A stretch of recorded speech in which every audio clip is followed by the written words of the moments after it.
Sarah, faut que t'arrêtes de parler. On s'entend pas respirer ici. Dans la vie, j'ai un parcours un peu atypique. Je me suis lancé dans l'entrepreneuriat il y a 6 ans, en ayant toujours la double casquette entre le droit et l'entrepreneuriat. J'ai lancé il y a 6 ans Au Limit, donc ma première application qui à l'époque permettait aux gens de se retrouver via la géolocalisation. Pendant ces 6 années, j'ai eu l'occasion de faire 2 levées de fonds successives, et ce qui m'a permis ensuite de lancer TeamTech. TeamTech est en fait né d'un échange avec mes actionnaires où l'objectif était de se dire j'ai plein d'idées, mais je vais pas à chaque fois lever des fonds pour lancer ces idées-là, donc lançons une activité qui nous permettra de générer des bénéfices pour ensuite les réutiliser et autofinancer le lancement de mes projets.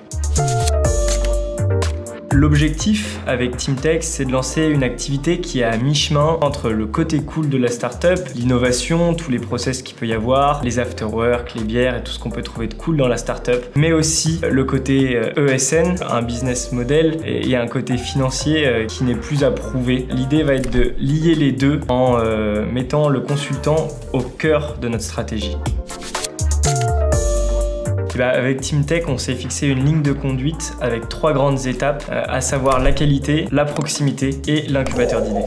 Donc concernant la qualité, l'idée avec TeamTech est vraiment de mettre ce côté-là en avant, que ce soit la qualité des recrutements, avoir des personnes qui ont la tête bien faite, qui ont un savoir-être à la hauteur du savoir-faire, des personnes qui vont s'inscrire dans la durée avec nous. Donc on va retrouver dans cette notion de qualité notamment la qualité de relation, que ce soit avec nos consultants de la tech ou avec nos clients. Il y a aussi la qualité du travail de nos équipes vis-à-vis des personnes que l'on va recruter, un travail qui passe notamment par les job boards, par LinkedIn, par les événements qu'on va organiser. Toutes ces notions qui sont très importantes pour nous mais liées autour d'un seul et même point, donc vraiment cette notion de qualité.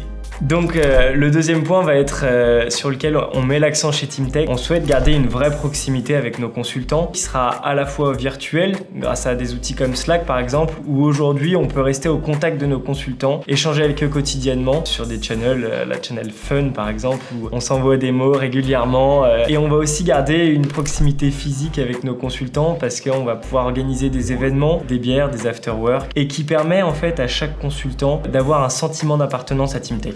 L'incubateur d'idées constitue la 3e grande étape du projet TeamTech. C'est ce qui nous permet de nous différencier de nos concurrents et c'est ce qui nous permet aussi d'offrir une perspective de carrière intéressante et passionnante à nos consultants. C'est ce que les gens nous ont dit dans les avantages de TeamTech, c'est que ça offre en fait une perspective de carrière intéressante et passionnante pour les consultants qui souvent en fait ont un avenir bouché dans les ESN plus traditionnels et ils vont faire 3 ans mais sans avoir de vraie perspective d'évolution. Via cet incubateur d'idées en fait, on va réinvestir l'ensemble des bénéfices qu'on a fait pour autofinancer le lancement de projets digitaux innovants. Lancer des projets sous forme de POC qui durent entre 4 et 6 mois où on fait conception, développement, communication, commercialisation. Et le point aussi important, c'est ce qui va permettre à nos consultants de développer de nouvelles compétences parce que là où ils intervenaient sur leur compétences principales chez des clients, par exemple des développeurs back interviennent sur la partie back, et ils vont pouvoir intervenir sur d'autres parties qu'ils n'ont pas forcément l'occasion de mettre en avant, par exemple sur la partie front, sur la partie product owner, sur la partie scrum master ou autre. Ça c'est un point qu'on va pouvoir mettre en avant.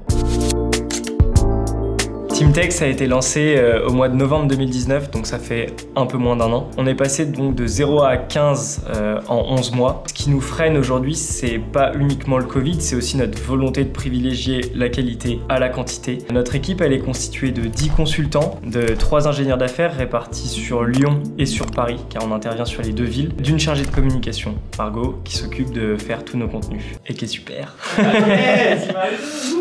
Aujourd'hui, on est référencé dans une quinzaine de sociétés de taille importante, que ce soit sur Lyon ou sur Paris. On va privilégier plutôt des grands comptes, mais on travaille aussi avec des petites sociétés qui ont besoin de se structurer, qui ont besoin de renfort. Et concernant la partie incubateur d'idées, on travaille actuellement sur notre premier projet qui sera lancé courant 2021. Le petit tips de la fin. Le petit plus, la cerise sur le gâteau. Je pense qu'il faut aujourd'hui oser pour obtenir ce que l'on veut. Il ne faut pas avoir peur parce que qui ne tente rien n'a rien. Nous aujourd'hui, on n'a pas peur d'essayer de contacter des grands patrons, des personnes qui sont potentiellement intouchables. Dans le pire des cas, ce sera non.